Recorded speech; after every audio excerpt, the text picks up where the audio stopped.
GameStop, une entreprise que tout le monde pensait morte. Janvier 2021. Wall Street tremble de peur. Et ce n'est pas à cause d'une crise économique ou d'une pandémie. Non, ce sont des gars comme vous et moi qui ont pris leur téléphone, ont ouvert une application et ont décidé de défier les plus grands de la finance.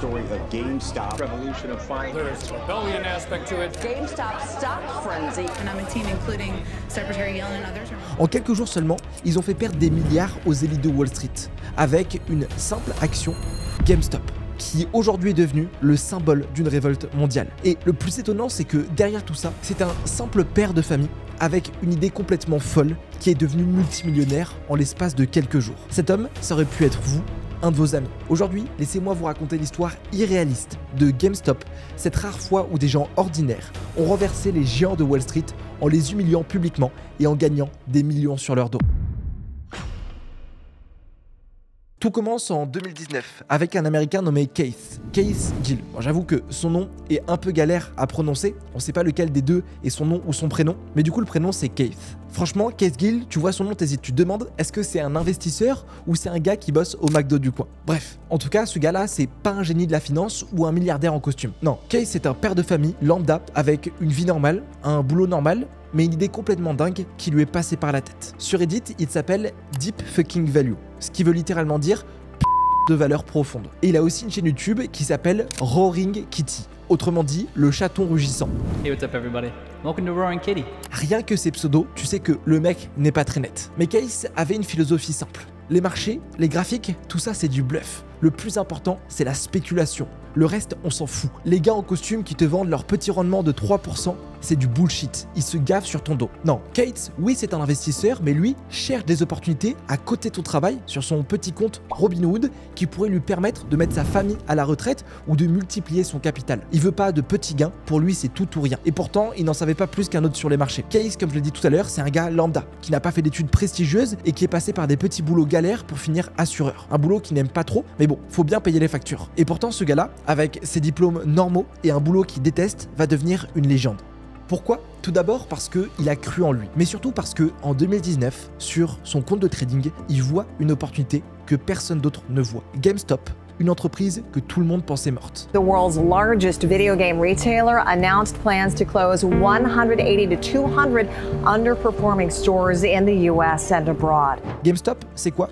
En gros, c'est une chaîne de magasins comme Micromania chez nous, où tu pouvais acheter des jeux vidéo, des consoles, ou même revendre tes vieux jeux. C'était énorme dans les années 2000, tout le monde connaissait GameStop aux États-Unis, sauf que au fil des années, le temps passe et tout évolue. Avec le téléchargement en ligne et les plateformes comme Steam, PlayStation Store ou Xbox Live arrivent sur le marché et permettent à tous les utilisateurs d'acheter leurs jeux vidéo en ligne en l'espace de quelques secondes. Plus besoin d'aller dans des magasins physiques. Résultat, GameStop s'est retrouvé avec des rayons vides et des ventes en chute libre. En voyant ça, notre ami Keith tombe du 15e étage, la tête la première. Il se souvient encore de ces samedis, enfant, à parcourir les rayons de GameStop avec des étoiles plein les yeux. Pour lui, GameStop, ce n'était pas juste une entreprise, c'était un bout de son enfance. Et maintenant, tout est en train de mourir là, sous ses yeux. Pendant cette période très difficile, GameStop n'était pas aidé, car elle était une cible parfaite pour les maîtres de la finance. Tu vois de qui je parle ? Tu sais, ces mecs en costard, sans aucune pitié, et qui gèrent ce qu'on appelle un fonds d'investissement. Leur truc, c'est parier contre les entreprises qui galèrent déjà à s'en sortir et de profiter de leur chute pour se gaver encore plus. Et avec GameStop, ils ont vu une opportunité en or, à tel point qu'ils ont parié à la baisse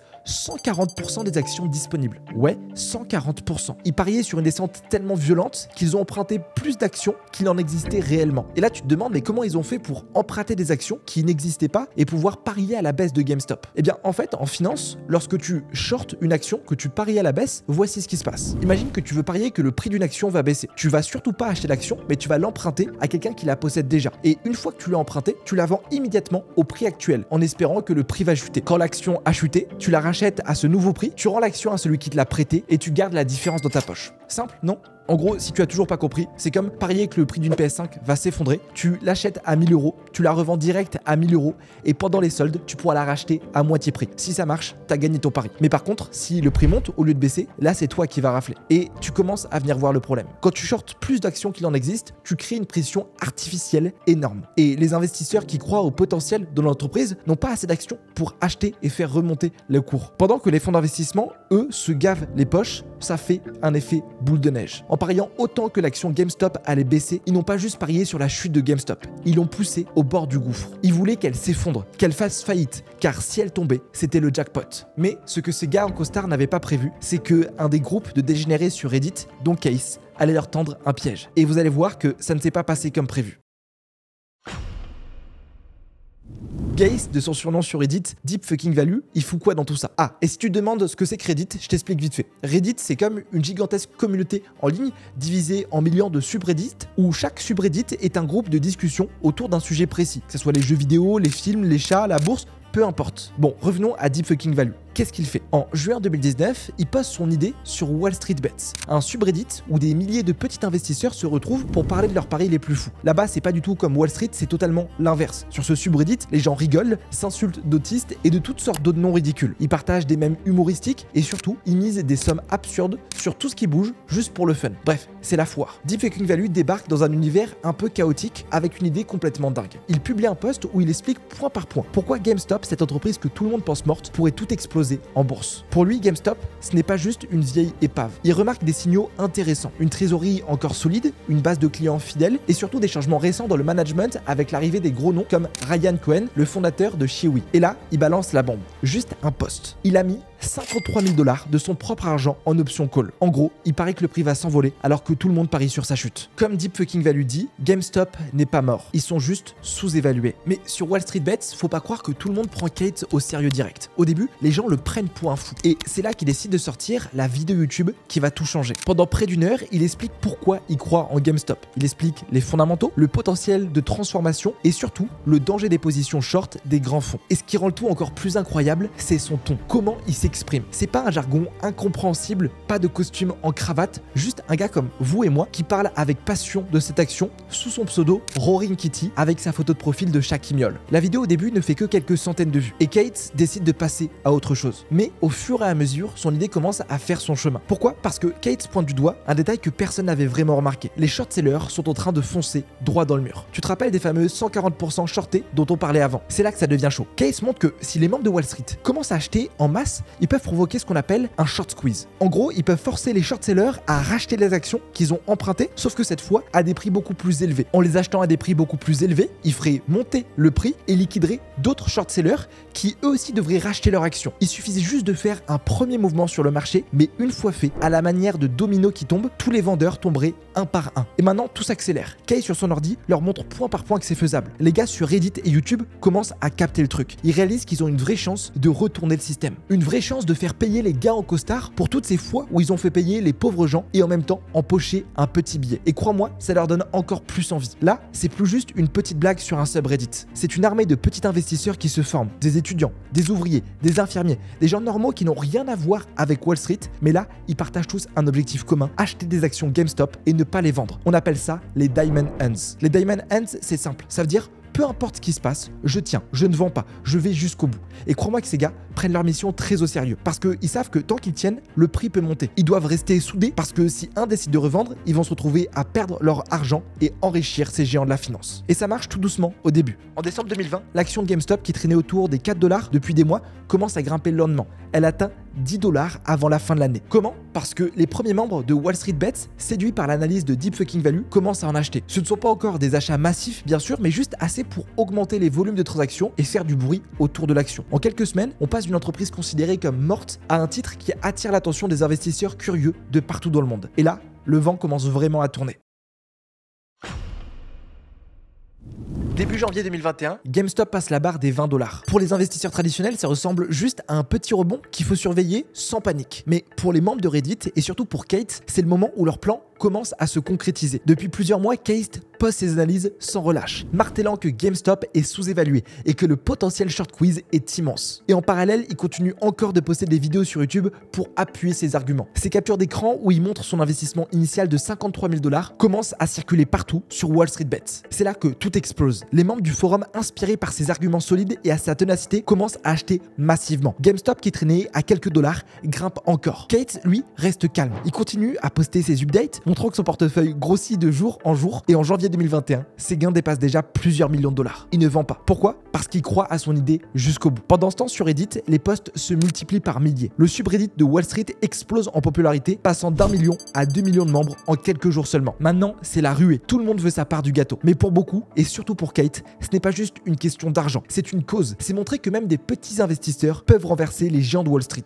Et d'ailleurs, les short-sellers commencent à voir rouge. À la deuxième semaine de janvier, les pertes cumulées de ces short-sellers atteignent déjà 3 milliards de dollars. Des fonds comme Melvin Capital ou Citron Research, qui pariaient sur la chute de GameStop, se retrouvent en difficulté, mais surtout ne comprennent pas d'où vient ce rebond. Comment se fait-il que le marché arrive à monter alors que tous leurs collègues sont aussi en vente? Chaque dollar que l'action gagne est une claque supplémentaire pour eux. Par contre, pour Case et ses followers, c'est une preuve que leur analyse était bonne. Et pendant ce temps, Case poste tranquillement sur Twitter: je tiens bon. Ils ne sont pas prêts pour ce qui va arriver. Les médias petit à petit commencent à parler de GameStop, cette entreprise que tout le monde pensait morte. CNBC, Bloomberg, tout le monde s'étonne de voir son action grimper à des niveaux absurdes. Le 13 janvier 2021, l'action atteint 65 dollars. Pour les fonds d'investissement, c'est la catastrophe. Chaque dollar supplémentaire leur coûte des millions. Mais du côté de GameStop, tout commence à changer. Une autre annonce vient renforcer l'enthousiasme des membres de Wall Street Bets. Reggie Fils-Aimé, l'ancien président légendaire de Nintendo of America, rejoint le conseil d'administration. Pour ceux qui ne connaissent pas Reggie, c'est un nom incontournable du monde du gaming. C'est lui qui a sorti Nintendo de la galère avec des consoles comme la Wii et la Switch. Son arrivée chez GameStop envoie un signal fort. Avec des figures comme Ryan Cohen et Reggie à bord, les membres de Wall Street Bet commencent à vraiment croire à leur simple pari. Leurs trades sont déjà à plusieurs milliers d'euros de profit. Cette présence donne encore plus de crédibilité à GameStop. Et vous vous rappelez de la vidéo que Case a fait? Elle explose et dépasse le million de vues. Et c'est là que tout devient incontrôlable. Le prix de GameStop monte encore. Le 26 janvier 2021, l'action atteint 147 dollars. C'est la panique totale à Wall Street.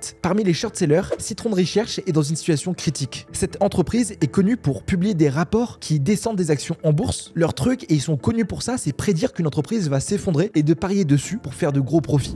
Probably in like the second inning. One of the biggest mistakes I've made as a trader over 25 years is when you see rotations happen to think after 2 or 3 days they're over. Sauf que quelques jours avant que tout explose, Citron avait publié une vidéo en disant que GameStop allait forcément retomber à 20 dollars. Leurs fonds avaient ouvert des positions dessus, sauf que à ce moment-là, c'est tout l'inverse qui se passe. Le prix grimpe encore et encore, et eux, ils perdent des millions. Finalement, le fondateur de Citron, Andrew Left, est obligé de lâcher l'affaire. Il publie une vidéo en avouant qu'ils ont abandonné leur position short. Ils ont tout vendu à perte en qualifiant les acheteurs d'abrutis, parce qu'ils ne savent pas ce qu'ils font, d'après lui. But it's completely now lost its focus. So as of today, Citron Research will no longer be publishing what can be considered as short-selling reports. Vous doutez bien que sur Reddit, c'est l'euphorie. Des posts fusent. Citron KO, GameStop 1, Wall Street 0. Ce moment symbolise une victoire des petits contre les grands. Et pour les membres de Wall Street Bet, c'est un énorme coup de boost. Un géant de la finance, forcé de reconnaître sa défaite, face à eux, une armée de petits investisseurs, c'est juste incroyable. Mais juste, quand on pensait que la situation ne pouvait pas devenir plus folle, le grand et fameux Elon Musk entre en scène. Ce jour-là, Elon Musk lâche un simple tweet qui allait tout exploser. GameStonk. Le tweet crée une raz-de-marée immédiate.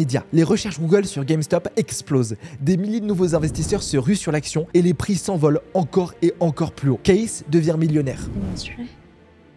4 million? Yeah. We're like really fucking rich. Assis dans son bureau, avec son sweat à capuche habituel et une tasse de café à ses côtés, il continue de regarder ses écrans avec une précision chirurgicale. Autour de lui, des piles de notes, des graphiques griffonnés à la main et bien sûr cette ambiance de chaos tranquille qu'il semble commencer à aimer. Le gars qui a lancé tout ce mouvement avec un simple post Reddit et quelques vidéos YouTube continue d'agir comme si rien n'avait changé. Et pourtant, tout a changé. Ses analyses jusqu'à là ignorées ou moquées deviennent maintenant la boussole pour des milliers de petits investisseurs. Sur Reddit, on le surnomme le Messi de GameStop. Ses posts continuent à motiver la communauté et chaque mise à jour de son portefeuille est accueillie comme un cri de guerre. Le 27 janvier 2021, tout explose. C'est la fin. Right now on what has turned into the soap opera, the story of GameStop. 2 days ago, it was under $80. Today, nearly $350 a share. The GameStop stock frenzy even now has the attention of the White House. Our economic team, including Secretary Yellen and others, are monitoring the situation. You're witnessing the French Revolution of finance. There's a rebellion aspect to it. There's an anti-establishment. Le prix de GameStop atteint 347,51 $, soit une augmentation de plus 1642% en seulement quelques semaines. Des investisseurs sans levier ont multiplié leurs capitaux par 17. Et rappelez-vous que Kate était là depuis le tout début, quand personne ne croyait à cette idée folle. You should still sell. think you should sell.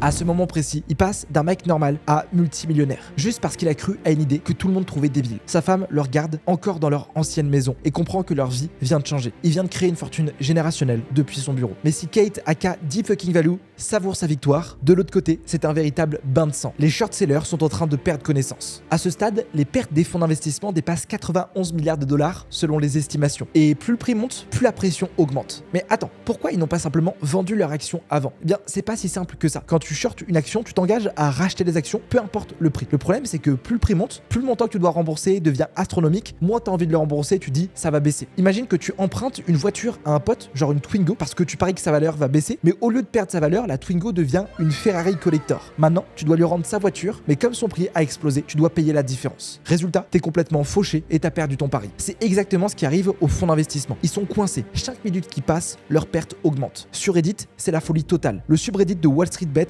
explose, atteignant plus de 6 millions de membres en quelques jours. Tout le monde veut participer à ce mouvement. Des gens de partout dans le monde se retrouvent. C'est la fête, mais c'est pas juste une fête normale. Non, c'est un véritable festival de mèmes, de blagues et de provocations. Les short-sellers commencent à se défendre dans les médias, expliquant que les membres de Wall Street Bet sont stupides, naïfs et ne comprennent rien au fonctionnement de la bourse. Ils les accusent de jouer avec leur argent comme des enfants avec des allumettes. Les masques commencent enfin par tomber. Sur CNBC, des grosses têtes de Wall Street commencent à perdre leur sang-froid. Parmi eux, Leon Cooperman, un milliardaire qui dirige un fonds d'investissement, s'affiche en direct à la télé en larmes. Il dit que ce que fait nos Redditors, c'est malsain, que c'est une attaque contre les riches et que ça menace les fondations du système financier. Sérieusement, ce mec pleure parce que des gars en slip sur Reddit achètent des actions. T'imagines le niveau? En plus, le pire, c'est que ce milliardaire, son argent vient de quelqu'un. On connaît bien le principe. S'il a gagné des millions, c'est qu'il a pris des millions à des gens. Franchement, un milliardaire en train de pleurer. En face, sur le forum, les membres Reddit répondent avec le légendaire message: on peut rester débile plus longtemps que vous pouvez rester solvable. En gros, ils disent: ouais, on sait qu'on n'est pas des pros. On sait qu'on est personne et que la journée, on travaille pour un patron. Mais on est prêt à tout perdre. On s'en fout. On est soudés. Alors que vous, les gars, dans vos costards serrés, vous êtes coincés. Mais voilà que ce que ces gros gars en costard ne comprennent pas, c'est que pour Kate et les membres de Wall Street Bet, tout ça c'est pas juste une histoire d'argent. Dans leur vie de tous les jours, ils n'ont jamais de contrôle. Ils bossent dur pour gagner peu, pendant que les milliardaires continuent de s'enrichir sans rien risquer. Ici, tout est différent. Cette fois, c'est les gars en costard qui pleurent.